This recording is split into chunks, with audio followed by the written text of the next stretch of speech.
അൽഹംദുലില്ലാഹ്. അങ്ങനെ 33 അൽഹംദുലില്ലാഹ് ചൊല്ലും നിസ്കാരത്തിന് ശേഷം. എന്തെന്നില്ല എന്നുണ്ട് നമ്മൾ ഒരു കഥല്ലാതെ ചെല്ലാറുണ്ട്. എണ്ണം പൂർത്തിയാക്കാനാണ് ചെല്ലുന്നത്. എണ്ണം വിഷയമാണ്, ആ ദിക്ർ അതിലേറെ വലിയ വിഷയമാണ്. ഇത് മനസ്സിലാക്കണം. എങ്ങനെ 33 എണ്ണം കറക്റ്റ് അങ്ങനെ തന്നെ ആവണം. എണ്ണം വേക്കാൻ പാടില്ല. താക്കോലിൻ്റെ പല്ല് പോലെ ഒരു പല്ല് ഏറിട്ടാവും അതിൽ തുറക്കൂല, കുറഞ്ഞാലും തുറയില്ല അല്ലേ? പല്ല് ശരിയാവേണ്ടത് താക്കോലിൻ്റെ. അതാണ് ഈ 33 എന്ന് പറയാൻ കാരണം. അങ്ങനെ ആയിക്കോട്ടെ, അങ്ങനെ തന്നെ പാടുള്ളൂ. ആ ദിക്ർ അങ്ങനെ തന്നെ. പക്ഷേ പറയുമ്പോൾ ഈ സുബ്ഹാനല്ലാഹ്, അൽഹംദുലില്ലാഹ്, അല്ലാഹു അക്ബർ, അതങ്ങനെ തന്നെ പറയണേ. നമ്മളൊക്കെ ചൊല്ലുന്ന ആൾക്കാരാണ്. പക്ഷേ ചിലപ്പോഴെങ്കിലും ഈ ദിക്റിൻ്റെ മജ്‌ലിസിലെങ്കിൽ ഇങ്ങനെ പോയിട്ട് എന്താണ് പറയണത്? ഓരോ ഹംദ് ചൊല്ലുമ്പോഴും ഒരു നിഅമത്തെങ്കിലും നമുക്ക് ഓർക്കാൻ പറ്റണം. റബ്ബേ നീ എനിക്ക് ചെയ്ത് ഈ നിഅമത്തിലാണ് ഞാൻ ഈ ഹംദ് ചൊല്ലുന്നത്. റബ്ബ് അൽഹംദുലില്ലാഹ്, അത് കുറച്ച് സ്പീഡ് ചൊല്ലിക്കോ. പക്ഷെ അൽഹംദുലില്ലാഹ് എന്നാവണം. എന്താവരുത്? വാക്ക് മാറരുത്. സുബ്ഹാനല്ലാഹ്, സുബ്ഹാനല്ലാഹ്, സുബ്ഹാനല്ലാഹ്, സുബ്ഹാനല്ലാഹ്, സുബ്ഹാനല്ലാഹ്, അത്രേ പറ്റൂ. അതിലേറെ സ്പീഡ് എടുത്താൽ ആ വാക്ക് മാറിപ്പോവും. അള്ളാഹിനുള്ള അദബുകേടല്ലേ ഇത്? ഒരാളെ പേര് അബ്ദുറഹ്മാനെ അന്ത്രഹ്മാനെ എന്ന് വിളിക്കുന്നത് ഒരേമാതിരിയാണോ? അയാളുടെ പേര് അബ്ദുറഹ്മാൻ എന്നല്ലേ? അവർക്കത് ഇഷ്ടമാണെങ്കിൽ കുഴപ്പമൊന്നുമില്ല കേട്ടോ. പക്ഷേ ആ ഒരു വാക്കിനെ നമ്മൾ മാറ്റല്ലേ? സുബ്ഹാനല്ലാഹും അൽഹംദുലില്ലാഹും അല്ലാഹു അക്ബറും അള്ളാഹുവിൻ്റെ തജല്ലി കിട്ടാനുള്ള നമ്മുടെ കയ്യിൽ കിടക്കുന്ന റിക്വസ്റ്റുകളാണ്. അള്ളാഹു കൊടുക്കുന്ന ഫയലാണത്. ആ ഫയലാണ് സ്വീകരിച്ചാലേ അള്ളാഹുവിൻ്റെ തജല്ലി കിട്ടുള്ളൂ. അപ്പോൾ ആ ഫയലിൽ ഒപ്പിട്ട് ശരിയാവണം, എഴുതിയത് ശരിയാവണം, ഡേറ്റ് കറക്റ്റ് ആവണം, അക്ഷരത്തെറ്റ് ഉണ്ടാവാൻ പാടില്ല. അങ്ങനെയൊക്കെ നിയമമല്ലേ ദുനിയാവിൽ? അള്ളാഹിൻ്റെ അടുത്ത് കൊടുക്കുമ്പോൾ അത് കറക്റ്റ് പോയിക്കോട്ടെ, തെറ്റരുത്. സ്വർഗത്തിൽ ആദ്യം പറയുന്ന വാക്കതാണ് മുഅ്മിനീങ്ങൾ. അൽഹംദുലില്ലാഹില്ലദീ സദഖനാ വഅദഹ. ഏതൊരു രക്ഷിതാവാണോ നമ്മളോട് ഇങ്ങനെ ഒരു വാഗ്ദാനം ചെയ്തിരുന്നത്, സ്വർഗമുണ്ട്, അതൊരു വാഗ്ദാനമാണ്, അതൊരു ഗൈബാണ്. ആ ഗൈബിൽ വിശ്വസിക്കുന്നതിന് അള്ളാഹു തരുന്ന ജസാ ആണ് സ്വർഗം. സ്വർഗം നമ്മൾ കണ്ടിട്ടുണ്ടോ? ഇല്ല. സ്വർഗമുണ്ടോ? ഉണ്ട്. ഇപ്പോഴുണ്ടോ? ഇപ്പോഴുണ്ട്. അൽ ജന്നത്തു ഹഖ്ഖുൻ വന്നാറു ഹഖ്ഖുൻ വസ്സിറാത്തു ഹഖ്ഖുൻ വൽമീസാനു ഹഖ്ഖുൻ. ഇതൊക്കെ സത്യമാണ്, യാഥാർത്ഥ്യമാണ്. പക്ഷെ നമ്മൾ കണ്ടോ? ഇല്ല. നമ്മുടെ ഹബീബ് കണ്ടു സ്വല്ലല്ലാഹു അലൈഹി വസല്ലം. അത് മതി നമുക്ക്. അതിൽ വലിയ തെളിവിഞ്ഞ് വേറെ വേണ്ട. നമ്മുടെ ഹബീബ് പറഞ്ഞു, അത് മതി. അൽഹംദുലില്ലാഹില്ലദീ സദഖനാ വഅദഹ. അല്ലാഹുവേ, നീയല്ലയോ നിന്റെ വാഗ്ദത്തം പൂരിപ്പിച്ചത്, നീയല്ലയോ നിന്റെ വാഗ്ദത്തം പാലിച്ചത്. അതിന് നന്ദി റബ്ബേ. വഔറസനൽ അർള നതബവ്വഉ മിനൽ ജന്നതി ഹൈതു നശാ. ഈ സ്വർഗം ഞങ്ങളെ ഏൽപ്പിച്ചില്ലയോ റബ്ബേ? ഇവിടെ എന്ത് വേണമെങ്കിലും ചെയ്യാൻ പറ്റുന്ന വിധം നീ ഞങ്ങളെ അനുഗ്രഹിച്ചില്ലയോ റബ്ബേ? വഔറസനൽ അർള ഫനിഅമ അജ്റുൽ ആമിലീൻ. അതുകൊണ്ട് അല്ലാഹുവിന് വേണ്ടി അറിഞ്ഞ് കർമ്മങ്ങൾ ചെയ്തവരുടെ പ്രതിഫലം എത്ര മനോഹരമാണ്. അല്ലാഹുവിന് വേണ്ടി അറിഞ്ഞ് അമൽ ചെയ്തവർക്ക് റബ്ബേ നീ കൊടുക്കുന്ന അനുഗ്രഹം എത്ര മനോഹരമാണ്. ഈ സ്വർഗം ഞങ്ങൾക്ക് അനന്തരം തന്നില്ലയോ എന്ന് പറഞ്ഞപ്പോൾ മഹാനവറുകൾ പറയുകയാണ്, ഖാല റസൂലുള്ളാഹി സ്വല്ലല്ലാഹു അലൈഹി വസല്ലം, പുണ്യ നബി തങ്ങൾ പറഞ്ഞു, ഹദീസ് ബുഖാരിയിലുണ്ട്, കുല്ലു ഉമ്മതി യദ്ഖുലൂനൽ ജന്ന ഇല്ലാ മൻ അബാ. ഈ ഹദീസ് നമ്മുടെ മുത്തല്ലിമീങ്ങളൊക്കെ പഠിക്കുന്ന ഹദീസാണ്. എന്നാലും ചിലപ്പോൾ അതിൽ ചെറിയൊരു കാര്യം മനസ്സിലാക്കാനുണ്ടാവും, നമ്മൾ മനസ്സിലാക്കിയിട്ടില്ലെങ്കിൽ. കുല്ലു ഉമ്മതി യദ്ഖുലൂനൽ ജന്ന, എൻ്റെ എല്ലാ ഉമ്മത്തികളും സ്വർഗത്തിലേക്ക് കടക്കും, ഇല്ലാ മൻ അബാ, എനിക്ക് എതിര് ചെയ്തവരൊഴികെ. അപ്പൊ അവിടുന്ന് ചോദിച്ചു, വമൻ യഅബാ, നബിയെ അങ്ങ് പറഞ്ഞു തരുന്ന നന്മയെ ആരെ എതിർക്കാനാണ് നബിയെ? ആരാണിതൊക്കെ ചെയ്യുന്നത്? ആരായി അങ്ങേക്ക് എതിര് നിൽക്കുന്നത് എന്ന് ചോദിച്ചപ്പോ അഷ്റഫുൽ ഖൽഖ് സ്വല്ലല്ലാഹു അലൈഹി വസല്ലം തങ്ങൾ പറഞ്ഞു, മൻ അത്വാഅനി ദഖലൽ ജന്ന, എന്നെ അനുസരിച്ചവർ സ്വർഗ്ഗത്തിൽ കടന്നിരിക്കും. ഒരു വാക്കാണ്. അള്ളാഹുവിനനുസരിച്ചവർ സ്വർഗ്ഗത്തിൽ പോകും, നബി തങ്ങൾ അനുസരിച്ചവരും സ്വർഗ്ഗത്തിൽ പോകും. അള്ളാഹു പറഞ്ഞതാ, നബി തങ്ങൾ പറഞ്ഞുതരാം സ്വല്ലല്ലാഹു അലൈഹി വസല്ലം. എന്നെ അനുസരിച്ചവർ സ്വർഗ്ഗത്തിലാണ്. വമൻ അസ്വാനി ഫഖദ് അബാ, ഞാൻ പറഞ്ഞതിന് എതിര് ചെയ്തവർ അല്ല, ഞാൻ കൊണ്ടുവന്ന തൗഹീദിന് എതിര് നിന്നവർ, ഫഖദ് അബാ, അവരാണ് എനിക്ക് മറുത്തു നിന്നത്, അവരാണ് എനിക്ക് എതിര് ചെയ്തത്. എന്തല്ല, തെറ്റു ചെയ്തവരെന്നല്ല. വമൻ അസ്വാനി എന്ന് പറഞ്ഞാൽ ആരാണോ എനിക്ക് ധിക്കരിച്ചത്, എന്നെ ധിക്കരിച്ചത്, ഞാൻ പറഞ്ഞതിനെ എതിര് ചെയ്തത് എന്ന് പ്രത്യക്ഷത്തിൽ തോന്നിപ്പോകും. തോന്നൂലേ? നിബിധങ്ങൾ ഒരു കാര്യം ചെയ്യാൻ പറഞ്ഞു, നിബിധങ്ങൾ കള്ളുടിക്കരുത്, മയക്കുമരുന്ന് ഉപയോഗിച്ചു, ആ സ്വർഗത്ത് പോകില്ലെന്നാ? തൗബ ചെയ്താ പോകൂലേ? പോകും. മുഅ്മിനീങ്ങളൊക്കെ സ്വർഗത്തിലെത്തൂലേ? എത്തും. ബർറുഹും വഫാജിറുഹും. ഈമാനുണ്ടോ, ആ ഈമാനുണ്ടെങ്കിൽ, ഖൽബിൽ ഒരു അണുതൂക്കം ഈമാനുണ്ടെങ്കിൽ, അള്ളാഹുവിന്റെ മഹലായ ഫദ്ല് കൊണ്ട് അള്ളാഹു പുറത്തു കൊടുക്കുന്ന കോടിക്കണക്കിന് ആൾക്കാരുണ്ട്. അങ്ങനെ രക്ഷപ്പെടാം. തൗബ അല്ലാഹ് സ്വീകരിച്ച് രക്ഷപ്പെടാം. ഹബീബിന്റെ ശഫാഅത്ത് കൊണ്ട് രക്ഷപ്പെടാം. ശുഹദാഇന്റെ, ഹാഫിളീങ്ങളുടെ, ആലിമീങ്ങളുടെ, സ്വാലിഹീങ്ങളുടെ, ഔലിയാഇന്റെ ശഫാഅത്ത് കൊണ്ട് രക്ഷപ്പെടാം. ഇവരൊക്കെ തെറ്റ് ചെയ്തവരായിരിക്കും. അതിൽ കള്ളുടിയന്മാരുണ്ടാവും, പെണ്ണു പിടിച്ചവരുണ്ടാവും, തെറ്റ് ചെയ്തവരുണ്ടാവും, നുണ പറഞ്ഞവരുണ്ടാവും, ഒക്കെ ഉണ്ടാവും. നിസ്കാരം കള്ളാക്കിയവരുണ്ടാവും. അതില് ഈമാനുണ്ടോ എന്നെങ്കിലും ഒരു ദിവസം സ്വർഗത്തിലെത്തും. നരകത്തിൽ താൽക്കാലികമായി പോവില്ല എന്ന് പറയാൻ പറ്റില്ല. അള്ളാഹ് പുറത്തു കൊടുത്തില്ലെങ്കിൽ ചെയ്ത തെറ്റിന് ശിക്ഷയായി നരകത്തിൽ ഒരൽപ്പകാലം കിടക്കേണ്ടി വരും. എന്നും കിടക്കോ? ഇല്ല. ഈമാൻ ഒരൽപ്പം ഖൽബിലുണ്ടോ അവർ എന്നെങ്കിലും ഒരു ദിവസം സ്വർഗത്തിലെത്തുമെന്ന് ഉറപ്പാണ്. ഇതാണ് അഹ്ലുസുന്ന വൽ ജമാഅത്തിന്റെ അഖീദ. തൂങ്ങി മരിച്ചു, ചെയ്ത വലിയ തെറ്റന്നെയാണ്. തൂങ്ങി മരിച്ച തെറ്റാണ്. വിഷം കുടിച്ച് മരിച്ചു, തെറ്റല്ലേ? ഗുരുതരമായ തെറ്റാണ്. ചില ഹദീസിലൊക്കെ നരകത്തിലാണ് ഖാലിദൻ മുഖല്ലദൻ ഫീഹാ എന്ന് വരെ കാണും. എന്നാൽ ആ ഹദീസും ഈമാനിന്റെയും ലാ ഇലാഹ ഇല്ലല്ലാഹയുടെയും ഹദീസിനെയും ജംഅ് ചെയ്തുകൊണ്ടാണ് ആലിമീങ്ങൾ മസ്അല പറയുള്ളൂ. ആ ഒരൊറ്റ ഹദീസ് നോക്കി മസ്അല പറയാൻ പറ്റൂല. അങ്ങനെ പറഞ്ഞാൽ തൂങ്ങി മരിച്ചോലും വിഷം കുടിച്ച് മരിച്ചോലും ആത്മഹത്യ ചെയ്തോലും കാലാകാലം അവർ നരകത്തിലാണെന്നാണോ അതിനർത്ഥം? അല്ല. അള്ളാഹ് പുറത്തു കൊടുത്തിട്ടില്ലെങ്കിൽ അവർക്ക് നരകശിക്ഷ കിട്ടാൻ ഏറെ സാധ്യതയുള്ള ഒരു കുറ്റമാണ് അവരാ ചെയ്തത്. അള്ളാഹു ശിക്ഷിക്കാം, ശിക്ഷിക്കാതിരിക്കാം. മുഅ്മിനാണോ എന്നെങ്കിലും കാലത്തെങ്കിലും അവർ സ്വർഗത്തിലേക്ക് വരും.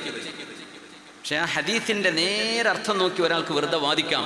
ഖാലിദൻ മുഖല്ലദൻ ഫീഹാ എന്ന് പറഞ്ഞിട്ട് പിന്നെ മൂലരങ്ങൾ ഇത് പറയാണോ? അതന്നെ, എന്റെ അഭിപ്രായമല്ല, ഫുഖഹാഇന്റെയും അഖീദയുടെ ഉലമാഇന്റെയും അഭിപ്രായം അതാണ്. അതിനർത്ഥം അത്രേ കൊടുക്കാൻ പാടുള്ളൂ. അപ്പൊ ഈമാനുള്ളവർ രക്ഷപ്പെടുമെന്ന കാര്യം ഉറപ്പ്. അപ്പോ കുല്ലു ഉമ്മത്തി യദ്ഖുലൂനൽ ജന്ന, എന്റെ ഉമ്മത്തികളാണെന്ന് പറയുന്ന മുഴുവൻ ആളുകളും സ്വർഗത്തിലേക്ക് എത്തും. ഇല്ലാ മൻ അബാ എന്ന് പറഞ്ഞാൽ, അബാ എന്ന് പറഞ്ഞതിനർത്ഥം വമൻ അസാഹു ഫി തൗഹീദ്, തൗഹീദിന്റെ വിഷയത്തിൽ നിബിധങ്ങൾ പഠിപ്പിച്ചു തന്ന തൗഹീദിന്റെ ആശയത്തിന് എതിര് നിന്നവർ അവർ സ്വർഗത്തിലെത്തൂല. കർമ്മങ്ങളിൽ എതിര് നിന്നു, അള്ളാഹു പുറത്തു കൊടുക്കാം. തൗബ ചെയ്ത് മടങ്ങാം. അള്ളാഹു തൗബ ചെയ്ത് മടങ്ങാൻ തൗഫീഖ് നൽകട്ടെ. മുവഹ്ഹിദീങ്ങളായി ജീവിക്കാൻ അള്ളാഹു തൗഫീഖ് ചെയ്യട്ടെ. കുല്ലുക്കും യദ്ഖുലുൽ ജന്ന, സ്വർഗം അനന്തരമെടുക്കുന്നവരെന്ന് പറഞ്ഞവരിൽ പുണ്യനിബിധങ്ങൾ പറയട്ടെ, കുല്ലുക്കും യദ്ഖുലുൽ ജന്ന, നിങ്ങൾ എല്ലാവരും സ്വർഗത്തിൽ കിടക്കും. സല്ലല്ലാഹു ആഗ്രഹിച്ചു പോകും. അതൊക്കെ നിബിധങ്ങൾ പറഞ്ഞ സദസ്സിൽ നമ്മളൊക്കെ ഇരിക്കുകയാണെങ്കിൽ എന്ത് രസമായിരുന്നു അല്ലേ? നിങ്ങളൊക്കെ സ്വർഗത്തിൽ കിടക്കും എന്നാണ് പറയുമ്പോൾ കിട്ടിയില്ലേ? ഇനി എന്താ? പണ്ടൊക്കെ വിസ കിട്ടിയെന്ന് പറഞ്ഞൊരു ചാടിക്കളി ഉണ്ടായിരുന്നു പണ്ടത്തെ കാലത്ത്. വിസ വന്നോലോ, നാട്ടുകാർ മുഴുവൻ അറിയും. വന്ന് ബോംബെ വഴിയെ പോവുക, പിന്നെ അല്ലേ കപ്പൽ കയറിയിട്ട് വിസ വന്നോലോ.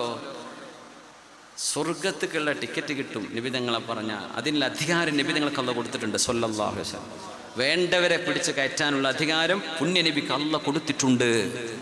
അതാണ് ഹബീബായ റസൂലുള്ളാഹി സ്വല്ലല്ലാഹു. കുല്ലുക്കും യദ്ഖുലുൽ ജന്ന, അത് നബി തങ്ങളുടെ മുമ്പിലുള്ള സ്വഹാബികൾക്ക് മാത്രമല്ല കേട്ടോ, ഈ ഉമ്മത്തികളെ നോക്കിയാണ് ഹബീബ് പറയുന്നത് സ്വല്ലല്ലാഹു അലൈഹി വസല്ലം, നിങ്ങൾ എല്ലാവരും സ്വർഗ്ഗത്തിൽ കടക്കും. ഇല്ലാ മൻ ശറദ അനില്ലാഹി ശിറാദൽ ബഈരി അലാ അഹ്ലിഹി, നിങ്ങളിൽ നിന്ന് സ്വർഗത്തിലേക്ക് പോകാതിരിക്കുന്നത് ആരാണെന്നറിയുമോ? ഒരൊട്ടകം തൻ്റെ വീട്ടുകാരെ അനുസരിക്കാതെ ഒട്ടകം കുതിരയോടുന്ന പോലെ എന്നിൽ നിന്ന്, എൻ്റെ ദീനിൽ നിന്ന് ഓടി മറഞ്ഞവരൊഴികെ ബാക്കി എല്ലാവരും സ്വർഗത്തിലെത്തുമെന്ന് ഹബീബുനാ റസൂലുള്ളാഹ്. അദാബു ഉമ്മതി ഫീ ദുനിയാഹാ, എൻ്റെ ഉമ്മത്തിന് അല്ലാഹു നാളെ നരകത്തിലല്ല ശിക്ഷ കൊടുക്കുക, എൻ്റെ ഉമ്മത്തിന് അല്ലാഹു നൽകുന്ന ശിക്ഷ ഈ ദുനിയാവിലാണ്. അദാബു ഉമ്മതി ഫീ ദുനിയാഹാ.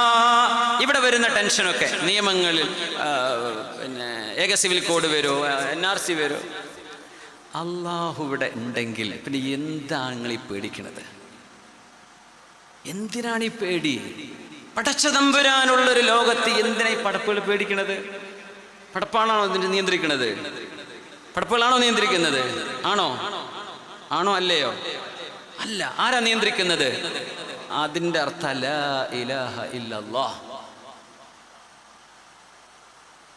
60 സെക്കൻഡ് വരെ അള്ളാഹ് ഈ മൂക്കിൻ്റെ കൂടെ പോകുന്ന ശ്വാസം, വായോ മൂക്കോ അല്ലാണ്ട് കൂട്ടിവെച്ച് തടഞ്ഞു വെച്ചാൽ അവിടെ വീണ് മരിക്കുന്നവനാണ് പടപ്പ്.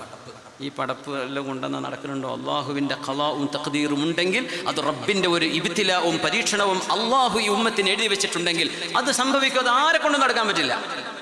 അള്ളാഹു അത് തീരുമാനിച്ചിട്ടില്ലയോ, ഒരാളെ കൊണ്ടും ചെയ്യാനും പറ്റില്ല. ഇത് വിശ്വസിക്കുമ്പോഴേ ഈമാൻ ഉണ്ടാവും. നിങ്ങൾ കാര്യം മനസ്സിലാക്കുന്നു എന്ന് വിചാരിക്കുന്നു. വെറുതെ പത്രം വായിച്ച് പേടിച്ചടക്കരുത്. ഹബീബായ നബി തങ്ങൾ പറയുന്നു സല്ലല്ലാഹു അലൈഹി വസല്ലം, അദാബു ഉമ്മതി ഫീ ദുനിയാഹാ, എൻ്റെ ഉമ്മത്തിൻ്റെ അദാബ് ഈ ദുനിയാവിലാണ്. ഇവിടെ മുസ്ലിമീങ്ങൾക്ക് ചില പ്രശ്നങ്ങൾ ഉണ്ടാവും. അത് ആര് വന്ന് ഭരിച്ചാലും ആര് ചെയ്താലും ലോകത്ത് എവിടെയും ഈ ഉമ്മത്തിന് പ്രതിസന്ധികളുണ്ട്. അത് ഉറപ്പാണ്. അത് അന്നുണ്ട് ഇന്നുണ്ട്, ഖിയാമത്ത് നാൾ വരെ ഉണ്ടാവും ചെയ്യും. അത് അള്ളാഹു ഈ ലോകത്ത് എൻ്റെ ഉമ്മത്തിനല്ല എഴുതി വെച്ചതാണ്. അവർക്ക് നാളെ പരലോകത്ത് ശിക്ഷയില്ല. ഇവിടെ ശിക്ഷിക്കപ്പെടുന്ന എൻ്റെ ഉമ്മത്തികൾക്ക് ഇവിടെ കിട്ടിയ ശിക്ഷയും പുറമെ നാളെ ശിക്ഷയും അതുണ്ടാവില്ല. ശിക്ഷകളിൽ ഏറ്റവും വലിയ ശിക്ഷ മാനസികമായി നമ്മൾ അനുഭവിക്കുന്ന വേദനയാണെന്ന് നബിയുനാ റസൂലുള്ളാഹി സ്വല്ലല്ലാഹു അലൈഹി വസല്ലം. അങ്ങനെ ഒരു അദാബ് ഈ ഉമ്മത്തിന് വന്നിട്ടുണ്ടെങ്കിൽ നാളത്തെ അദാബ് അള്ളാഹു എടുത്തു കളയുമെന്നാണ് നമ്മൾ പ്രതീക്ഷിക്കുന്നത്. അള്ളാഹു അങ്ങനെ തന്നെ ആക്കി തരട്ടെ. അദാബു ഉമ്മതി ഫീ ദുനിയാഹാ, ഈ ഉമ്മത്ത് സ്വർഗത്തിലേക്ക് കൊണ്ടുപോകാൻ അള്ളാഹു നിശ്ചയിച്ച ഉമ്മത്താണ്. എവിടുന്ന് കിട്ടി? മതി റബ്ബേ, എനിക്ക് തൃപ്തിയായി എന്ന് അങ്ങ് എന്നോട് പറയുന്നവരെ ഞാൻ അങ്ങേക്ക് തരും. അതാണ് ആ ആയത്തിന്റെ അർത്ഥം. സൂറത്തുൽ ദുഹ.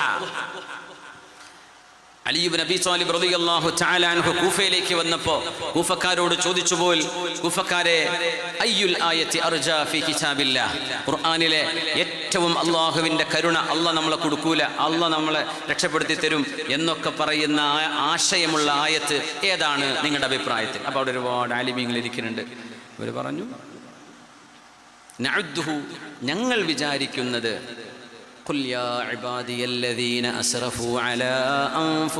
തെറ്റ് ചെയ്തവരെ നിങ്ങൾ അള്ളാഹുവിൻ്റെ റഹ്മത്തിൽ നിന്ന് നിരാശരാവരുതേ. ചെറിയ ആയത്താ അല്ലേ?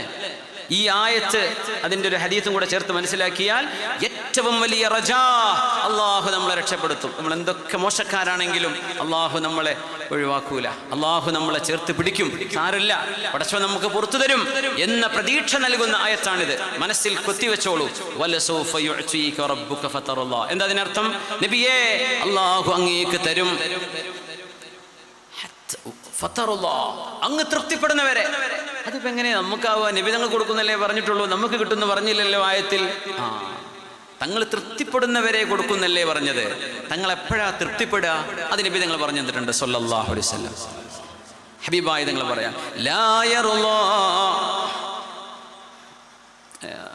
സ്വഹാബിയുടെ വാക്കാണിത്.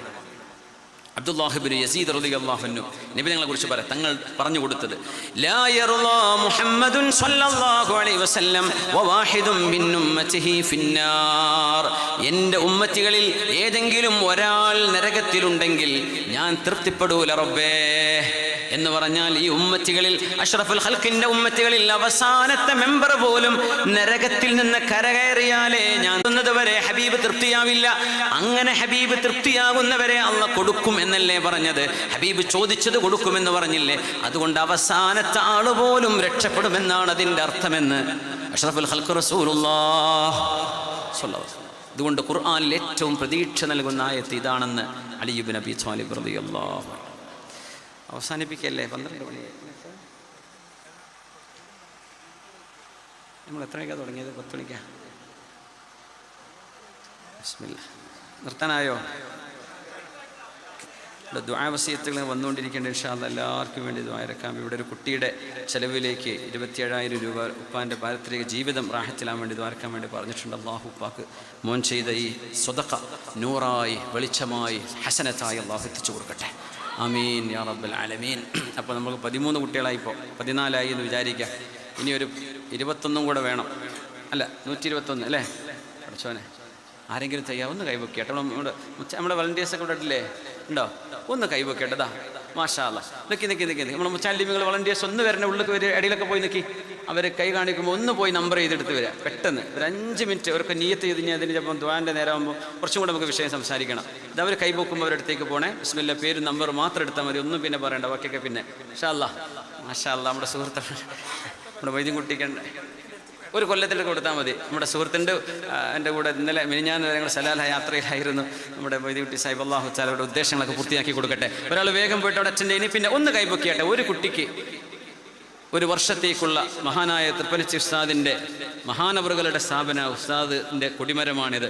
ഉസ്താദിൻ്റെ ഒരു മദതും സാന്നിധ്യവുമുള്ള ആത്മീയ വെളിച്ചമുള്ള ഒരു സ്ഥലമാണിത്. അതുകൊണ്ട് ഇവിടെ നിന്ന് ചെയ്യാം. ഓൺലൈനിൽ നമ്മുടെ ഒരുപാട് വ്യൂവേഴ്സ് ഉണ്ട്, അവർ ചെയ്യുന്നുണ്ടാവും. അത് ഓൺലൈനിൽ ഒന്ന് ചെക്ക് ചെയ്യുക. കോയങ്ങൾ നോക്കിയാൽ ആരെങ്കിലും പറയുന്നുണ്ടോ ഓൺലൈൻ ലൈവിൽ വരുന്നത് ഒന്ന് അറ്റൻഡ് ചെയ്യുക, ഒരു നമ്പർ വാങ്ങിയെടുക്കുക.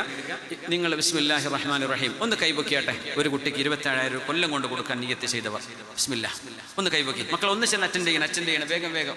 കുറച്ച് ആളുകൾ കൂടുതൽ വരണം. വളണ്ടിയേഴ്സ് ഇവിടെ മുസ്ലിമീങ്ങൾ ഇവിടെ പെട്ടെന്ന് കുറേ നേരം കൈപൊക്കി നിർത്താൻ പ്രയാസമാവും. നമ്മുടെ വളണ്ടിയേഴ്സാണ് വരുന്നത്. ഒന്ന് എന്ത് ചെയ്യുക, വേഗം അറ്റൻഡ് ചെയ്യുക. മക്കളെ പെട്ടെന്ന് ഒന്ന് മൊബൈലിലെങ്കിലും സേവ് ചെയ്യുക നമ്പർ, അല്ലെങ്കിൽ പേപ്പറിൽ എഴുതിയെടുക്കുക.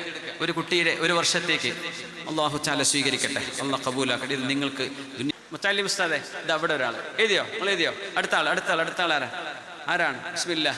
ഒരു കുട്ടിക്ക് ഒരു വർഷത്തേക്ക് നമ്മുടെ ഈ സ്ഥാപനത്തിൽ ഒരു മുത്താലിമിന്, അവർ ആലിമീങ്ങളായി പഠിച്ചു വരാൻ പോവാണ്. അവർ ചെയ്യുന്ന ഇബാദത്ത് അവർ ആർക്കൊക്കെ പഠിപ്പിച്ചു കൊടുക്കുന്നുണ്ടോ അതിൻ്റെ കൂലി കൊടുക്കല്ലേ എന്ന് പറഞ്ഞിട്ട് എനിക്ക് എന്തെല്ലാം പണി ചെയ്യാനുണ്ട്.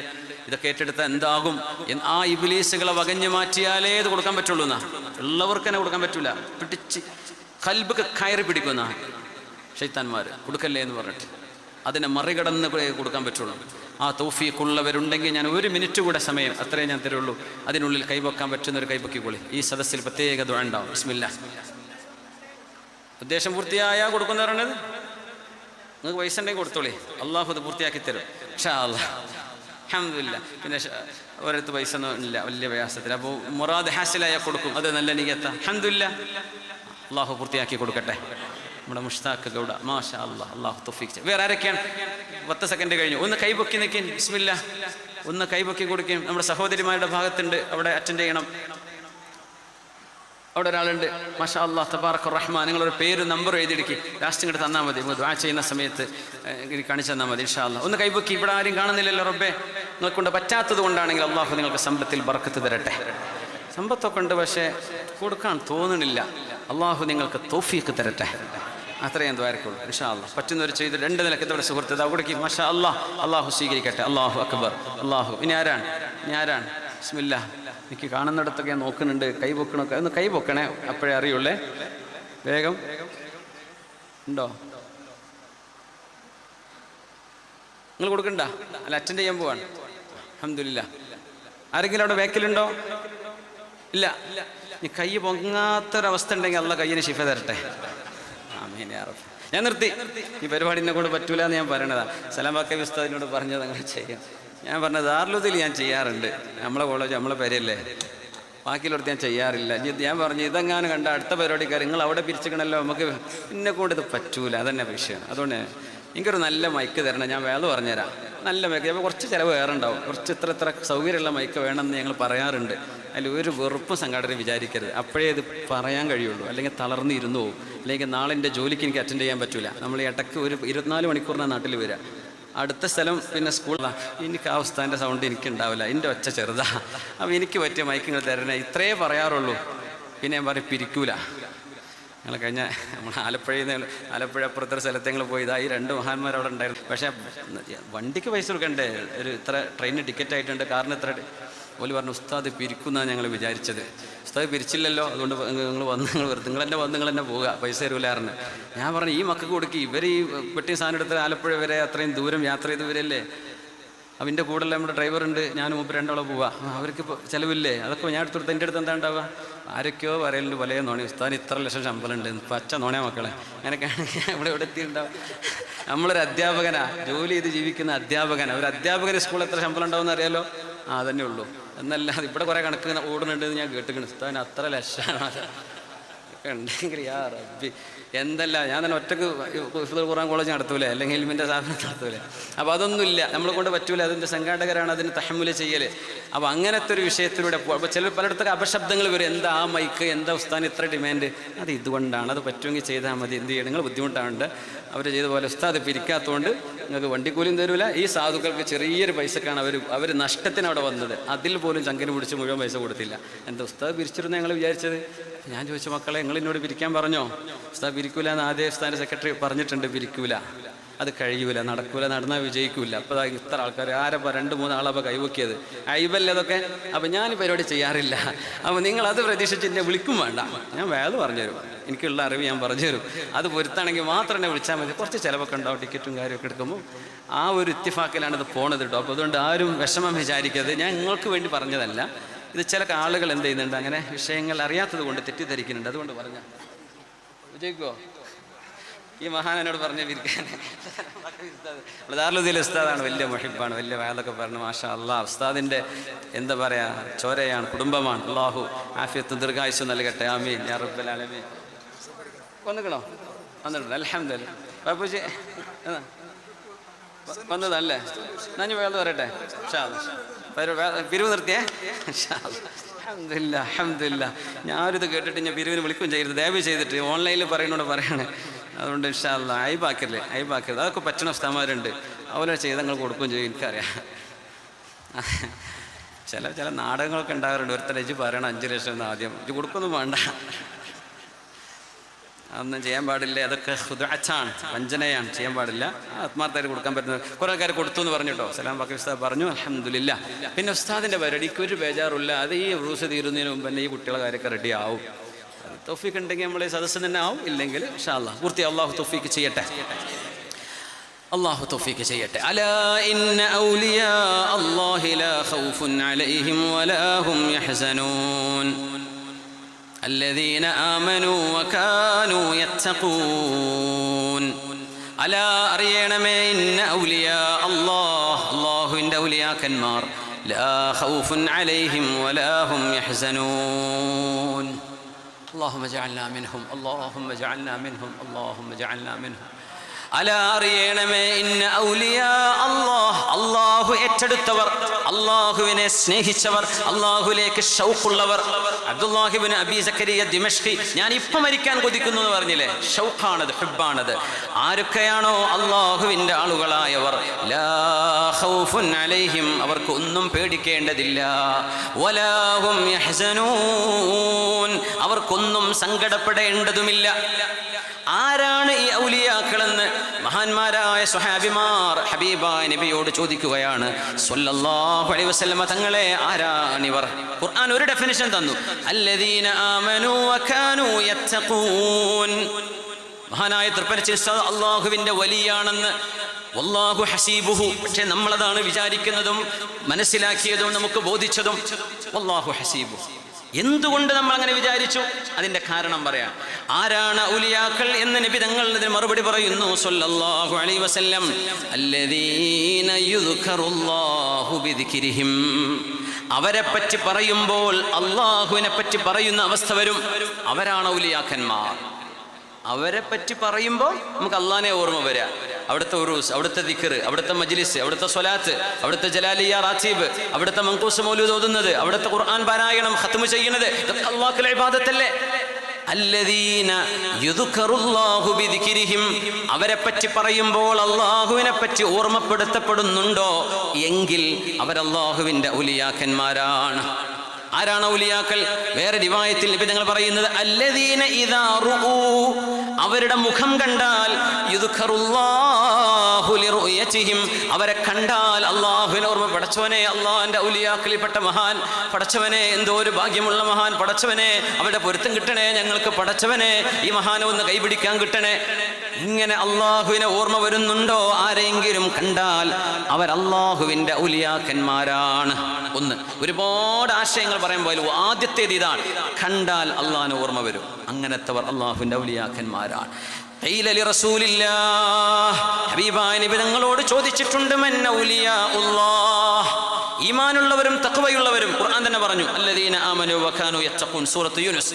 ഇനി നബി തങ്ങൾ സല്ലല്ലാഹു അലൈഹി വസല്ലം അതിനെ വ്യാഖ്യാനിക്കാൻ, ആരാണ് ഔലിയാക്കൾ നബിയെ? മൻ ഔലിയാഉല്ലാഹ് അല്ലദീന ഇദാ റുഊ ദുകിറല്ലാഹ്.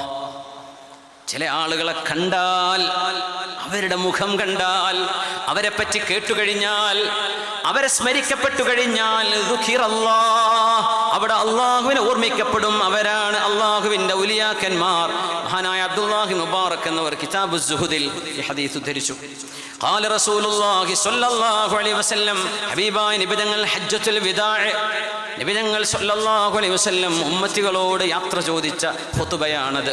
ഉമ്മത്തികളോട് ഞാൻ പോവാണ് കേട്ടോ, ഞാൻ പോവാണ്. അന ഫറതുകും ഇൻദൽ ഹൗദ്, ഹൗദുൽ കൗസറിന്റെ അടുത്ത് ഞാൻ ഉണ്ടാകും കേട്ടോ. അങ്ങ് പോയാ എവിടെ നബി? അങ്ങ് ഞങ്ങൾ കാണാൻ അങ്ങ് പോവാണോ? ഞാൻ എവിടെയെങ്കിലും പോയി ഇരിക്കാൻ പോവല്ല. ഖിയാമത്ത് നാൾ വരെ ഖബറിൽ നമ്മൾ വിശ്രമിക്കുകയാണ്. എല്ലാവരും ഖബറിൽ കിടക്കുകയാണ്, വിശ്രമമാണ്. ഖിയാമത്ത് നാൾ ലോകം അവസാനിക്കണവരെ ആദ്യ നബി മുതലുള്ള എല്ലാ അമ്പിയാക്കന്മാർ അവരവരുടെ വിശ്രമസ്ഥാനങ്ങൾ, റൂഹുകൾ എല്ലിയീനിലൊക്കെ ആയിരിക്കും. അവരുടെ വിശ്രമസ്ഥാനങ്ങൾ ജസദുമായി കണക്ഷൻ അല്ല കൊടുക്കും. അവർ വിശ്രമത്തിലാണ്. ഏതുവരെ? ഈ ലോകത്തെ അള്ളാഹു നശിപ്പിക്കുന്ന ഖിയാമത്ത് നാൾ നടക്കണവരെ വിശ്രമത്തിലാണ്. എല്ലാവരും വിശ്രമത്തിലാണ്. അപ്പോ തങ്ങൾ പറയാ, ഖിയാമത്ത് നാൾ ആയാലല്ലേ നമുക്ക് കാണാനുള്ള ചാൻസ് ഉള്ളൂ, നമ്മൾ അവിടെയല്ലേ ഇടപഴകുള്ളൂ, അടുത്ത് നേർക്കുനേരെ കാണുള്ളൂ. അപ്പൊ നബി അങ്ങ് പോയാൽ ഈ ഖിയാമത്ത് നാൾ എന്നൊക്കെ പറഞ്ഞാൽ എത്ര വലിയ സമ്മേളനം പോലെയാണത്. കോടാനുകോടി ആൾക്കാരല്ലേ വരുന്നത് റബ്ബേ. അതിനിടയിൽ എങ്ങനെ അറിയാനാണ്? ചിലർ ബസ്സിൽ തലയിലൊക്കെ ബസ് ഉണ്ടാവുന്ന ബസ്സൊക്കെ ഈ വിറക് കൊണ്ടുവരുന്നവരെ, വിറക് കൊണ്ട് പെണ്ണുങ്ങൾ കൊണ്ടുവന്നില്ലേ ആണുങ്ങളൊക്കെ കെട്ടാക്കിയിട്ട് ഒരു നടത്തണ്ടല്ലോ, കയ്യും തൊടാതൊരു നടത്തം. ചില ആൾക്കാരൊക്കെ ബസ്സും ലോറിയൊക്കെ തലയിൽ വെച്ച് നിൽക്കുന്ന ഖിയാമത്ത് നാൾ എന്താണെന്നറിയോ? ബസ് കട്ടോലായിരിക്കും. എന്താണോ മോഷ്ടിച്ചത് അത് തലയിൽ വെച്ച് വരുമെന്ന് നബിയുനാ റസൂലുള്ളാഹ്. മുട്ടുസൂചി വരെ ഓഫീസിൽ നിന്ന് പേപ്പർ കട്ടതാണെങ്കിൽ ആ പേപ്പർ ഇങ്ങനെ തലയിൽ ഇങ്ങനെ കിടക്കുന്നുണ്ടാവും. ഇത്ര പേപ്പർ പോയി, ചിലർക്ക് പേപ്പർ കട്ടായിരിക്കും. അപ്പോൾ ഓരോ സാധനവും മോഷ്ടിച്ചത് തൗബ ചെയ്തിട്ടില്ലെങ്കിൽ, അള്ളാഹിനോട് മാപ്പ് ചോദിച്ചിട്ടില്ലെങ്കിൽ, അപ്പോൾ ഇതിൻ്റെ അടി കൂടെയൊക്കെ വരിക പല കാഴ്ച. ചില ബിൽഡിങ്ങൊക്കെ കാരണം തലയിലുണ്ടാവുക, ആധാരമൊക്കെ മറിച്ചുണ്ടാക്കിയിട്ട് കാശ് കൊടുത്തുണ്ടാക്കിയിട്ട് സാധുക്കളെ മുതൽ തട്ടിയെടുത്തതാകാരം. അപ്പോൾ ബിൽഡിങ്ങും തലയിൽ വെച്ചാൽ വരിക. അപ്പോൾ ബിൽഡിംഗ് കെട്ട മഹാനാണല്ലേ, അവിടെ തന്നെ അയ്ബല്ലേ മനുഷ്യന്മാരുടെ ഇടയിൽ. ചിലരൊക്കെ ഒരു വലിയ മതിലൊക്കെ ഇങ്ങനെ 10 സെൻറ്റ് 20 സെൻറ്റൊക്കെ ഭൂമിയാണ് ഓരോരുത്തരുടെ തലയിലും തോളിലൊക്കെ. എന്താ അത് തിരക്കി ഉണ്ടാക്കിയത് അയലൊക്കെക്കാരൻ്റെത്. അവിടെ കൊണ്ടുവരേണ്ടി വരും. ഇതൊക്കെ നാട്ടുകാർ മുഴുവൻ കാണും. അങ്ങനത്തെ ഒരു ലോകമാണ്. ഇതിൻ്റെ ഇടയിൽ നബിയെ ഞങ്ങൾ എങ്ങനെയാ അങ്ങയെ കാണുക? സ്വഹാബിമാരുടെ വ്യാകുലത അതാണ്. ഞാൻ പോവാണ്. അന ഫറതുകും ഇൻദൽ ഹൗദ്. ഹിസാബൊക്കെ കഴിഞ്ഞിട്ടേ നിങ്ങൾ വരൂലേ ദാഹിച്ചിട്ട്, അപ്പൊ നിങ്ങൾക്ക് കുടിക്കാൻ നിങ്ങളുടെ ദാഹം പിന്നെ ഒരിക്കലും ദാഹിക്കൂല. അങ്ങനത്തെ ഒരു വെള്ളമാണ് ഹൗദുൽ കൗസർ. അത് തരാൻ വേണ്ടി ഞാൻ നിങ്ങളെ ഹൗദുൽ കൗസറിൻ്റെ അടുത്ത് ഉണ്ടാവട്ടോ. ഇനി അവിടെ നോക്കിയാൽ കാണാം. അവിടെ ഇല്ലേ ഞാൻ മീസാൻ നിങ്ങളുടെ അമൽ തൂക്കുന്നിടത്ത് ഞാൻ അവിടെ നിൽക്കുന്നുണ്ടാവും. നിങ്ങൾ നോക്കുമ്പോൾ ശരിയല്ലേ, അള്ളാഹുവെ രക്ഷപ്പെടുത്തണേ, അള്ളാഹുവെ രക്ഷപ്പെടുത്തണേ എന്ന് പറഞ്ഞ് ഞാനവിടെ ദ്വാരക്കുന്നുണ്ടാവും. അവിടെ ഇല്ലെങ്കിൽ ഞാൻ സിറാത്തിൻ്റെ അടുത്തുണ്ടാവും കേട്ടോ. സിറാത്ത് പാലം നിങ്ങൾ കടക്കുമ്പോഴേ എൻ്റെ ഉമ്മത്തികൾ പോകുമ്പോൾ അല്ലാഹുമ്മ സല്ലിം, രക്ഷപ്പെടുത്ത റബ്ബേ, അല്ലാഹുമ്മ സല്ലിം എന്ന് പറഞ്ഞ ആ സ്റ്റാർട്ടിംഗ് പോയിന്റിൽ ഞാൻ നിൽക്കുന്നുണ്ടാവും. ലാ തഫൂതുനി, നിങ്ങൾ ഈ 3 സ്ഥലത്തല്ലാതെ നിങ്ങൾക്ക് എന്നെ കാണാൻ കഴിയില്ല. ഞാൻ അവിടെ ഉണ്ടാവുള്ളൂ. ഞാനും എൻ്റെ കുട്ടികളും എൻ്റെ ഭാര്യയും അല്ലെങ്കിൽ എൻ്റെ ഫാത്തിമ ബീവിയും ആയിഷ ബീവിൻ്റെ അടുത്ത് ഞങ്ങൾ എവിടെയും പോയിരിക്കുന്നാവില്ല. എൻ്റെ ഉമ്മത്തികൾക്ക് വേണ്ടി ഞാൻ കാത്തിരിക്കുകയാകും. ഉമ്മത്തികൾ വിഷമിക്കുന്ന 3 സ്ഥലങ്ങളിൽ, ഒന്ന് സിറാത്ത്, ഒന്ന് മീസാൻ, മറ്റൊന്ന് ഹിസാബ് കഴിഞ്ഞ് ദാഹിച്ചു വരുന്ന നേരത്ത് വെള്ളം തരാൻ ഹബീബായ നബിയുണ്ട്. അതാണ് നമ്മുടെ നേതാവ് മുഹമ്മദ് റസൂലുള്ളാഹ്. തങ്ങൾ യാത്ര ചോദിച്ച പ്രഭാഷണമാണ് ഹജ്ജത്തുൽ വിദാ. ലഅല്ലി ലാ അൽഖാകും ബഅദ ആമി ഹാദാ ഫീ മഖാമി ഹാദാ. ഈ സ്ഥലത്ത് വെച്ച് അടുത്തൊരു വർഷം എനിക്ക് നിങ്ങളുടെ കൂടെ ഹജ്ജ് ഉണ്ടാവുമെന്ന് എനിക്ക് തോന്നുന്നില്ല. അടുത്ത വർഷം ഈ മഖാമിൽ അറഫയിൽ നിങ്ങളെ ഞാൻ കാണുമെന്ന് എനിക്ക് തോന്നുന്നില്ല. നബി തങ്ങൾ ക്യാൻസർ പിടിച്ച് കിടക്കുകയായിരുന്നില്ല, നമ്മൾ ഓർക്കണം. ഹബീബിന് ഷുഗറും പ്രഷറും ഇല്ല. ഹബീബ് പൂർണ്ണ ആരോഗ്യമാണ്. 62 വയസ്സല്ലേ അപ്പോൾ ആയിട്ടുള്ളൂ, 63 കടക്കുന്നുള്ളൂ. പുണ്യ നബി ആരോഗ്യമുള്ള അവസ്ഥയിലാണ്. 65, 63, 62 വയസ്സെന്നൊക്കെ പറഞ്ഞ വലിയ പ്രശ്നമുള്ള കാലമാണോ? തങ്ങൾക്ക് ഒരസുഖമില്ലല്ലോ സല്ലല്ലാഹു അലൈഹി വസല്ലം. പക്ഷേ ഹബീബിനെ കൊണ്ട് അല്ലാഹ് പറയിപ്പിച്ചു, അടുത്ത കൊല്ലം ഞാൻ ഉണ്ടാവില്ല. അതുകൊണ്ട് ഇസ്മഊനി, ഞാൻ പറയുന്നത് ശ്രദ്ധിച്ചു കേൾക്കണം. അങ്ങനെ തങ്ങൾ മുമ്പൊരിക്കലും പറഞ്ഞിട്ടില്ലെന്നാണ്. ഇസ്മഊനി, ഇസ്മഊനി, ഞാൻ പറഞ്ഞത് കേൾക്കണേ, നിങ്ങൾ ചെവി തുറന്ന് കേൾക്കണം. വന്ന് മൈക്കൊന്നുമില്ല.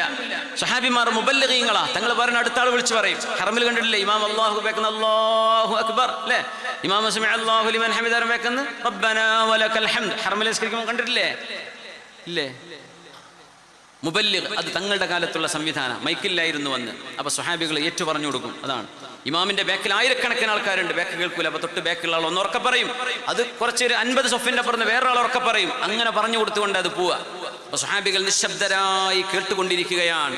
അവിടെ ഹജ്ജത്തുൽ വിദായിൽ പുണ്യനബി തങ്ങൾ പറയട്ടെ, ഇന്ന ഔലിയാ അല്ലാഹിൽ മുസല്ലൂൻ, അല്ലാഹുവിൻ്റെ ഔലിയാക്കൾ നിസ്കരിക്കുന്നവരാണ്. ومن يقيم الصلوات الخمس التي كتبهن الله عليه ആരാണോ അല്ലാഹു നിർബന്ധമാക്കി 5 നേരത്തെ നിസ്കാരം നിർവഹിക്കുന്നത്. വയസൂമു റമളാന വയഹ്തസിബു സൗമഹു റമളാൻ നോമ്പെടുക്കുകയും ആ നോമ്പ് കൊണ്ട് അല്ലാഹ് എനിക്ക് കൂലി തരുമെന്ന് പ്രതീക്ഷിച്ച് റമളാനിൽ നോമ്പെടുക്കുകയും ചെയ്യുന്നവർ. നോക്കണം, ഇസ്ലാമിൻ്റെ റുക്ന് ചെയ്യാതെ ഒരു വലിയനും വലിയാവാൻ കഴിയില്ല. നമുക്ക് വിധി പറയാൻ കഴിയില്ല. അവരെന്നാലും വലിയൊക്കെ ആയിരിക്കാം, പക്ഷെ നമുക്ക് വിധി പറയാൻ പറ്റുന്ന ചില മആയീറുകൾ നബി നിങ്ങൾ പഠിപ്പിച്ചു തരാം സ്വല്ലല്ലാഹു. നമുക്ക് ഉൾക്കാഴ്ച, നമുക്ക് ഗൈബ് കാണാൻ പറ്റുമോ? അതറിയുന്നവർക്ക് പറഞ്ഞേക്കാം. ഒരാൾ പ്രത്യക്ഷത്തിൽ ഒരാൾ വലിയാണോ അല്ലയോ എന്ന് നോക്കൽ എങ്ങനെ? അവർ നിസ്കരിക്കുന്നവരാണ്, അവർ നോമ്പെടുക്കുന്നവരാണ്. അവർ റമളാൻ മാസം അവർ നോമ്പെടുക്കാതെ നടക്കൂല. പക്ഷെ ഒരാൾ അങ്ങനെ നടക്കുന്നുണ്ട്, നിങ്ങളൊന്നും പറയാൻ വേണ്ട, അവർ അള്ളാഹിൻ്റെ വലിയായിരിക്കും. പക്ഷെ നിങ്ങൾക്കത് മനസ്സിലായി കാണില്ല. നിങ്ങൾക്ക് വിധി പറയണമെങ്കിൽ, നിങ്ങൾക്ക് ഇതിൽ വിധി പറയാൻ നിങ്ങൾക്ക് അധികാരമില്ല. അലല്ലാ വിട്ടേക്ക്. നിങ്ങൾക്ക് വിധി പറയണമെങ്കിൽ ഇങ്ങനെ യസൂമു റമളാന വയഹ്തസിബു സൗമ വയുഅതി സകാത മുഹ്തസിബൻ ത്വയ്യിബതൻ ബിഹാ നഫ്സുഹു. മുതലാളിമാരാണെങ്കിൽ അവർ സകാത്ത് കൊടുക്കുന്നവരാണ്. അപ്പോൾ ഔലിയാക്കന്മാർ സകാത്ത് കൊടുക്കുന്ന മുതലാളിമാരുണ്ടെന്ന് മനസ്സിലാക്കണം. ഉമറാക്കൾ ഔലിയാക്കന്മാരുണ്ടാകും. ഇവിടെ ഉമറാക്കളുണ്ട്, നമ്മുടെ ഞാൻ പോയി അടക്കമുള്ളവർ. വലിയ ഭാഗ്യവാന്മാരല്ലേ അവരൊക്കെ? മഹാനായ ഉസ്താദിൻ്റെ കൂടെ ജീവിക്കാൻ വലിയ ഭാഗ്യം കിട്ടിയില്ലേ? നിങ്ങളൊക്കെ വലിയ ഭാഗ്യവാന്മാരല്ലേ? ദാറുൽ ഹുദയുടെ ശില്പിയായ ഡോക്ടർ യു ബാപ്പുട്ടി ഹാജി, ഞാൻ വിശ്വസിക്കുന്നു, മനസ്സിലാക്കുന്നു, വല്ലാഹു ഹസീബുഹു, അവർ അള്ളാഹുവിൻ്റെ വലിയായിരുന്നു. ആൾ ഡോക്ടറാണ്, പക്ഷെ അള്ളാഹിൻ്റെ വലിയ സാധാരണക്കാരനാണ്, പക്ഷെ അള്ളാഹിൻ്റെ വലിയ അതിൻ്റെ ലക്ഷണങ്ങൾ നമ്മൾ കാണുന്നുണ്ടവരിൽ. അപ്പോൾ നമ്മൾ ഡോക്ടറും എഞ്ചിനീയർക്കൊന്നും വലിയാവാൻ പറ്റില്ല, അങ്ങനെയൊന്നും വിചാരിക്കേണ്ട. ഔലിയാക്കന്മാർ എഞ്ചിനീയറും ഡോക്ടറും സോഫ്റ്റ്വെയർ എഞ്ചിനീയറും ഒക്കെ ഉണ്ടാവും. അതിൽ മുതലാളിമാരുണ്ടാവും, സാധാരണക്കാരുണ്ടാവും, വലിയ പൈസക്കാരുണ്ടാവും. സകാത്ത് കൊടുക്കുന്ന ത്വയ്യിബതൻ ബിഹാ നഫ്സുഹു, മനസ്സിൽ ഒരു വെറുപ്പില്ല, അള്ളാഹ് ചോദിച്ചത് അള്ളാഹ്ക്ക് കൊടുക്കാൻ, അങ്ങനെ സന്തോഷത്തോടെ സകാത്ത് കൊടുക്കുന്നവർ. ചെറിയ തെറ്റ് നമ്മൾ സംഭവിച്ചു പോകും, മനുഷ്യന്മാരാ. അള്ളാഹു പുറത്തു തരട്ടെ. നമ്മൾ ഇസ്തിഗ്ഫാർ ചെയ്യണം, തൗബ ചെയ്യണം, വൻ പാപങ്ങൾ ചെയ്യാതിരിക്കുകയും ചെയ്യണം. ഇത് നബി തങ്ങൾ ഇങ്ങനെ യാത്ര ചോദിക്കുന്ന വിടവാങ്ങൽ പ്രസംഗത്തിൽ പറയുമ്പോൾ അടുത്തിരിക്കുന്ന ഒരു സ്വഹാബി എഴുന്നേറ്റ് ഹബീബിനോട് ചോദിച്ചു, യാ റസൂലല്ലാഹി വകമിൽ കബായിർ, വൻ പാപങ്ങൾ എത്ര എണ്ണമുണ്ട് നബിയേ? ഖാല 9. അഅ്ളമുഹുന്ന അൽ-ഇശ്റാകു ബില്ലാഹ്, വൻപാപങ്ങളിൽ ഏറ്റവും വലിയ വൻപാപം അള്ളാഹുവിൻ്റെ കൂടെ റബ്ബിനെ പോലെ കഴിവുള്ളവരായിട്ട് ആരെങ്കിലും ഒരു ശക്തിയോ ഒരു ജിന്നോ ഒരു മലക്കോ ഒരു അബ്ദോ ആരെങ്കിലും അള്ളാഹിനെ പോലെ കഴിവുള്ളവരുണ്ട് എന്ന് വിശ്വസിക്കുന്നത് അത് ശിർക്കാണ്. അത് മുഅ്മിനാരും ചെയ്യൂല, ഒരു മുഅ്മിനും ചെയ്യൂല. ഔലിയാക്കന്മാരെ സ്നേഹിക്കുന്ന ഒരാളും അത് ചെയ്യൂല. ഔലിയാക്കന്മാർ അള്ളാഹുവിൻ്റെ അടിമകളാണ്. അള്ളാഹ് കൊടുത്ത കഴിവ് കൊണ്ട് അവർക്ക് ചില തസറുഫുകൾ ചെയ്യാൻ കഴിയും. അതിലൊന്നും ഒരു കുഴപ്പമില്ല. അള്ളയാണോ ഇത്? അല്ല. അള്ളാഹ്ക്ക് ഇവരുടെ സഹായം വേണോ? അപ്പോഴേ അള്ളാഹ് അത് ചെയ്യാം. അങ്ങനെയൊന്നും പറയാൻ പാടില്ല. അത് അത് ഇൽമില്ലാത്തതിൻ്റെ കുഴപ്പമാണ്. ജാഹിലീങ്ങൾക്ക് അള്ളാഹ് പുറത്തു കൊടുക്കും. അറിവുള്ളവർ അങ്ങനെ പറയരുത്. അൽ-ഇശ്റാഖു ബില്ലാഹ് ഇന്ന ശിർക ലദുൽമുൻ അദീം. ഈ ആയത്തൊക്കെ നമ്മൾ എന്ത് ചെയ്യും? പിന്നെ അൽ-ഇശ്റാഖു ബില്ലാഹ്, അള്ളാഹുവിൻ്റെ സിഫാത്തുകളുണ്ട്, 99 സിഫത്തുകൾ. അല്ലാഹ് ഖാദിറാണ്, മുഖദ്ദിറാണ്, മുതകബ്ബിറാണ്. അല്ലാഹു അലിയാണ്, മുഹ്സിയാണ്, മുബ്ദിയാണ്, മുസവ്വിറാണ്, മുബ്ദിആണ്, ഗഫൂറാണ്, റഹീമാണ്, സത്താറാണ്, ബദീആണ്, ബാത്തിനാണ്, ളാഹിറാണ്, അവ്വലാണ്, ആഖിറാണ്. ഇത് അള്ളാന്റെ വിശേഷണമാണ്. അത് ആ വിശേഷണം റബ്ബിനെ അർഹിക്കുന്ന പോലെ ഒരു പടപ്പിനും വിശേഷിപ്പിച്ചു കൊടുക്കാൻ പാടുള്ളതല്ല. അത് ശിർക്കാണ്. അൽ-ഇശ്റാഖു ബില്ലാഹ്, ഇത് പഠിപ്പിക്കാനാ ഹബീബായ നബി തങ്ങൾ 23 കൊല്ലം കഷ്ടപ്പെട്ടത് സ്വല്ലല്ലാഹു അലൈഹി വസല്ലം. ഔലിയാക്കന്മാരെ സിയാറത്ത് ചെയ്യുന്നവര് മുഅ്മിനീങ്ങളാണ്, അവർക്ക് ഇതൊക്കെ തിരിയും. ഔലിയാക്കന്മാരെ സിയാറത്ത് ചെയ്യുന്നവരെ ഈമാനുള്ള മുഅ്മിനീങ്ങൾ, അവർ ഔലിയാക്കന്മാരത്തേക്ക് എത്തുള്ളൂ. അവർ ശിർക്കും ഈമാനും പഠിച്ചിട്ടാണ് വരുന്നത്. അതുകൊണ്ട് അത് ശിർക്കാന്ന് പറയാൻ നിൽക്കണ്ട. ഈമാൻ കിടക്കുന്നത് ഖൽബിനുള്ളിലെ വിഷയമാണ്. അത് ശരിക്കും മനസ്സിലാക്കി വെക്കുക. അൽ-ഇശ്റാഖു ബില്ലാഹ് വഖതുലുൽ മുഅ്മിനി ബിഗൈരി ഹഖ്ഖിൻ, ഒരു നിരപരാധിയായ മനുഷ്യനെ ഒരു കുറ്റവും ചെയ്യാത്ത ഒരാളെ, വധശിക്ഷയുടെ ശിക്ഷ അർഹിക്കാത്ത ഒരാളെ കൊന്നുകളയുന്നത്, കൊലപാതകം ചെയ്യുന്നത്. വൻപാപങ്ങളിൽ 9 എന്ന് പറഞ്ഞു നബി തങ്ങൾ. രണ്ടാമത്തേത് ശ്രദ്ധിക്കണേ, ഖത്ലുൽ മുഅ്മിനി ബിഗൈരി ഹഖ്ഖിൻ, ഒരു ജഡ്ജിക്ക് ഒരു മുഅ്മിനായ മനുഷ്യനെ വധിക്കേണ്ടി വരും. എങ്ങനെ? ഖിസാസ് നിയമം നടപ്പാക്കാൻ. നിങ്ങളെ വാപ്പയെ ഒരാളെ കൊന്നു എന്ന് വിചാരിക്കുക, തിരിച്ചു കൊല്ലൽ ഇസ്ലാമിലുണ്ട്. ആ കൊന്നാൾ നിങ്ങൾക്ക് കൊല്ലാൻ പറ്റുമോ? പാടില്ല. ആരാ കൊല്ലേണ്ടത്? അത് ജഡ്ജിയാണ് ചെയ്യേണ്ടത്, നിങ്ങളല്ല, സിവിലിയനല്ല, പൗരനല്ല നിയമം ഹാൻഡിൽ ചെയ്യേണ്ടത്. എൻ്റെ വാപ്പാനെ കൊന്നാളല്ലേ ഞാൻ കൊന്നിട്ടുള്ളൂ, നീ കുറ്റക്കാരനാണ്. അതിനാണ് ഇവിടെ ഖാദി, ജഡ്ജ്. അതിനാണ് ഖാദി എന്ന് പറഞ്ഞ ജഡ്ജ്. ജഡ്ജും ആ പവറിലുള്ള ജഡ്ജ് ഇട്ടോ. നമ്മൾ മാസം ഉറപ്പിക്കുന്ന വിഷയം മാത്രമല്ലേ ജഡ്ജി എന്ന് പറയുന്നത്. അത് വലിയൊരു സംഭവമാണ്, അത് വലിയൊരു ഉത്തരവാദി. ഇമാം ഷാഫി തങ്ങളൊക്കെ ഓടി രക്ഷപ്പെട്ടതാ, അബു ഹനീഫ തങ്ങളൊക്കെ. ജഡ്ജാണ് വധിക്കാൻ ഉത്തരവിടുക. നിങ്ങൾക്ക് നിങ്ങളുടെ വാപ്പയുടെ ഘാതകനെ കൊല്ലാൻ അവകാശമില്ല, ഹറാമാണ്. നിങ്ങൾ എല്ലാവരും 50 ആൾ കൂടി നിങ്ങളുടെ വാപ്പയെ കൊന്ന ഒരാളെ 100 ആൾ കുടുംബത്തിന് ചെന്നിട്ട് കൊന്നാൽ ആ 100 പേരെയും തിരിച്ചു കൊല്ലപ്പെടുന്നതാണ് ഇസ്ലാമിന്റെ വിധി. ഒരു നാട് മുഴുവൻ ഒരു മനുഷ്യനെ കൊന്നു, അയാൾ വധശിക്ഷ അർഹിക്കുന്ന ആളാ, പക്ഷെ നാട്ടാക്കിയ ആളല്ല. അത്രേ പറ്റുള്ളൂ. രണ്ടാമത്തെ ഗുരുതരമായ തെറ്റ്, മുഅ്മിനായൊരു മനുഷ്യനെ, നിരപരാധിയായൊരു മനുഷ്യനെ വധിച്ചു കളയലാണ്, കൊല്ലലാണ്. ലൈസൻസ് ഇല്ലാതെ വണ്ടി ഓട്ടി ഒരു മനുഷ്യൻ മരിച്ചാൽ ഈ കുറ്റായിരിക്കും ഉണ്ടാവുക. ശരിക്കും മനസ്സിലാക്കിക്കോളെ. ഇലക്ട്രിക് ബൈക്കും അല്ലാത്ത ബൈക്കും ഒക്കെ വണ്ടിയൊക്കെ ഉണ്ടാവും എല്ലാവരുടെ കയ്യിലും. ഹെൽമെറ്റ് ഇടും, ലൈസൻസ് ഉണ്ടാവില്ല. പണ്ടൊരു അച്ഛനെ പിടിച്ചു പറഞ്ഞപ്പോൾ ലൈസൻസ് എടുത്തിട്ടില്ല എന്ന് പറഞ്ഞു. പോലീസുകാർ വിചാരിച്ചു പെരിയിൽ വെച്ചെടുക്കാതെ പോകുന്നതാണ്, ഇവരെടുത്തിട്ട് തന്നെ അല്ലല്ലോ. അങ്ങനെ കോമഡി പറയാറുണ്ട്. ഏത് അച്ഛനാണെന്ന് എനിക്കറിയില്ല. അത് ഉസ്താദും ആവാം, ആരും ആവാം. എടുത്തിട്ടില്ല എന്ന് പറയേണ്ടി വരും. ജന്മത്തിൽ ലൈസൻസിന് അപ്ലൈ ചെയ്തിട്ടില്ല, പിന്നെ അങ്ങനെ ഉണ്ടാവുക. അങ്ങനെ നമ്മൾ അബദ്ധം വന്ന് നമ്മൾ ഒരാളെ കൊന്നുകളഞ്ഞാൽ അതൊരു വലിയ കുറ്റമാണ്. നമ്മൾ മനസ്സിലാക്കണത് അത് കൈപ്പിഴയായിട്ടല്ല കൂട്ടുക. ലൈസൻസ് ഉണ്ട്, പക്ഷെ ഒരു അബദ്ധം സംഭവിച്ചു, അതിന് ദിയത്ത് കൊടുത്ത് പരിഹരിക്കാൻ പറ്റും, തിരിച്ചു കൊല്ലപ്പെടൂല കയ്യബദ്ധം കൊണ്ട് കൊല്ലപ്പെട്ടാൽ.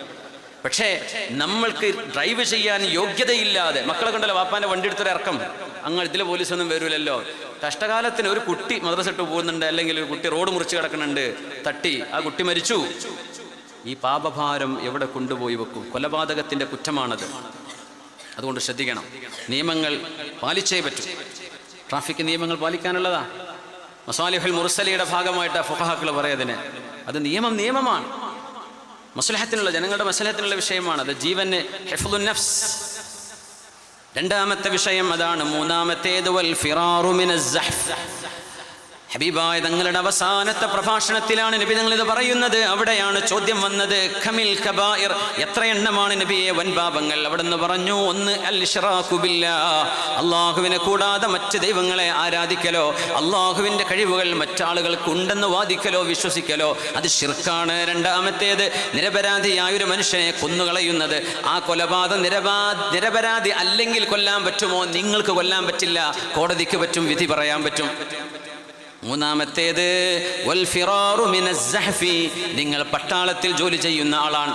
ഒരു യുദ്ധം നടക്കുമ്പോൾ ശത്രു സൈന്യത്തെ നിങ്ങൾ എതിരിടേണ്ടവരാണ്. യുദ്ധം നടന്നുകൊണ്ടിരിക്കുമ്പോൾ ശത്രുക്കളുടെ മുന്നേറ്റം കാണുമ്പോൾ സ്വന്തം തടി രക്ഷപ്പെടുത്താൻ വേണ്ടി യുദ്ധക്കളത്തിൽ നിന്ന് പിന്തിരിഞ്ഞോടുന്നത് വൻപാപമാണെന്ന് നബിയുനാ റസൂലുള്ളാഹ്. ഒരു രാജ്യത്തിൻ്റെ വേണ്ടി, നമ്മൾ ഒരു രാജ്യത്തിൻ്റെ സുരക്ഷയ്ക്ക് വേണ്ടി, അഭിമാനത്തിന് വേണ്ടി, ദീനിൻ്റെ സംരക്ഷണത്തിന് വേണ്ടി, സമ്പത്തിൻ്റെ സംരക്ഷണത്തിന് വേണ്ടി, സ്വന്തം കുടുംബത്തിൻ്റെ സംരക്ഷണത്തിന് വേണ്ടി ആരെങ്കിലും പ്രതിരോധിക്കുകയും ആ പ്രതിരോധങ്ങളിൽ മരിച്ചു വീഴുകയും ചെയ്താൽ അവർക്ക് ഷഹീദിൻ്റെ കൂലിയുണ്ടെന്ന് നബിയുനാ റസൂലുള്ളാഹ് സ്വല്ലല്ലാഹു അലൈഹി വസല്ലം. നാലാമത്തേത് വഖദ്ഫുൽ മുഹ്സനാത്ത്, വ്യഭിചാരം തൊഴിലായി കൊണ്ട് നടക്കാത്ത, വ്യഭിചരിക്കാത്ത എന്നതിനർത്ഥം കൊടുക്കാൻ പറ്റൂല. മുഹ്സനാത്ത്, വ്യഭിചാരത്തെക്കുറിച്ച് ചിന്തിക്കാത്തവരോ വ്യഭിചാരം തൊഴിലായി കൊണ്ട് നടക്കാത്തവരോ ആയ നിരപരാധികളായ പെണ്ണുങ്ങളെ സംബന്ധിച്ച്, അവൾ മറ്റവൻ്റെ കൂടെ കടന്നിട്ടുണ്ട്, ഉണ്ടായിരിക്കാം, 4 സാക്ഷികളില്ലല്ലോ, നിങ്ങൾക്ക് മിണ്ടാൻ പാടില്ല. ഒരു പെണ്ണിനെ കുറിച്ച് അപരാധം പറയുന്നത് 9 വൻപാപങ്ങളിൽപ്പെട്ട വൻപാപമാണ്. ഔലിയാക്കളാവണമെങ്കിൽ ഇതൊന്നും ചെയ്യരുത്.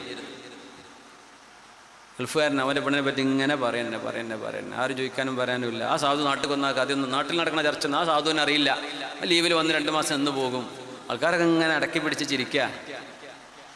തെറ്റുകൾ ആർക്കാ സംഭവിക്കാത്തത്?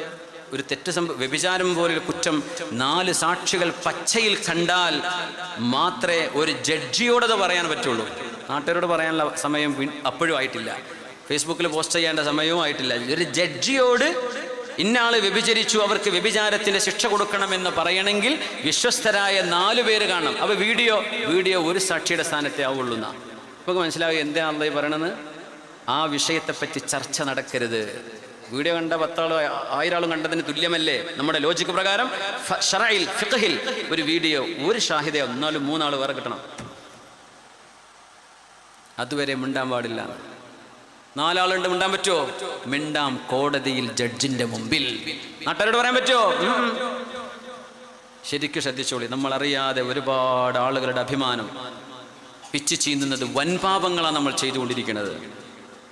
അള്ളാഹു ബോധം തരട്ടെ, അള്ളാഹു ഇസ്സത്ത് തരട്ടെ. ഹബീബായ നബി തങ്ങൾ പറയുന്നു സ്വല്ലല്ലാഹു അലൈഹി വസല്ലം, 5ാമത്തെ വൻപാപങ്ങളിൽ പെട്ടത് ഹജ്ജത്തുൽ വിദായിൽ പുണ്യ നബി തങ്ങൾ വളരെ വേദനയോടെ വിശദീകരിച്ചു കൊടുത്ത 9 പാപങ്ങൾ നിങ്ങൾ ചെയ്യരുതേ. അള്ളാഹിന്റെ ഔലിയാക്കന്മാരായി അള്ളാഹുവിന് ഇഷ്ടപ്പെട്ടവരായി മാറുന്നതിന് തടസ്സം നിൽക്കുന്ന വൻപാപങ്ങളിൽ 5ാമത്തേത് വസ്സിഹ്റു, മാരണം ചെയ്യലാണ്. ഇതിൽ പെട്ടുപോയ ഒരുപാട് തട്ടം ധരിച്ച പർദ്ദ ധരിച്ച പെണ്ണുങ്ങളും തലയെക്കെട്ട് കെട്ടുന്ന മുസ്ലിയാക്കന്മാരെ കോലം കെട്ടിയവരുമുണ്ട് എന്ന് ഞാൻ പറയാം. തുൽസമാത്ത് എന്ന് പറയും. ഇതിൽ അമ്പിയാക്കന്മാരിൽ കള്ളി വരെ ചെയ്തിരുന്ന നബി ഉണ്ടായിരുന്നു. ആ നബി എഴുതിയതുപോലെയുള്ള എഴുത്താണെങ്കിൽ കുഴപ്പമില്ല, ഇല്ലേ പറ്റൂല. അതെങ്ങനെ അറിയാൻ പറ്റുക എന്ന് പറഞ്ഞാൽ പണി ഗൗരവമുള്ള പണിയാണ്. പൈസ ഉണ്ടാക്കാൻ പറ്റും, പക്ഷേ ആഖിറം നഷ്ടപ്പെടും. ഭാര്യ ഭർത്താവിനെ പിരിക്കാൻ, കച്ചവടക്കാരൻ അടുത്ത് വന്ന് കച്ചവടം തുടങ്ങിയാൽ അവനെ ഓടിക്കാൻ വേണ്ടി അവൻ പോകുന്നത് ഏതെങ്കിലും മറ്റു മതക്കാരുടെ ആരാധനാലയങ്ങളിലേക്ക്. അല്ലെങ്കിൽ നമ്മുടെ ആൾക്കാരന് എന്ന് പറയപ്പെടുന്നവർ, ഞാൻ അങ്ങനെ പറയുള്ളൂ, അതിൽ തങ്ങളാണ് എന്ന് വാദിക്കുന്നവരുണ്ടാകാം, ഞാൻ ഉസ്താദാണെന്ന് ഔലിയ പാപ്പയെന്ന് വാദിക്കുന്നവരുണ്ടാകാം. ചെയ്യുന്നത് സിഹറിന്റെ പണി. എങ്ങനെ ഓടിക്കാൻ, പിശാചിനെ ആവാഹിക്കുക, അവിടെ കൊണ്ടിട്ടാൽ മതി. ഭാര്യ ഭർത്താക്കന്മാരെ പിണക്കുക, ജോലി ചെയ്യുന്ന മനുഷ്യനെ അസുഖമുള്ളവനായി കിടത്തി സർവ്വ ആശുപത്രി കയറിറങ്ങാനും ഡോക്ടർമാർക്ക് തിരിയൂല എന്താ അസുഖമെന്ന്, തളർത്തി കിടത്തുക.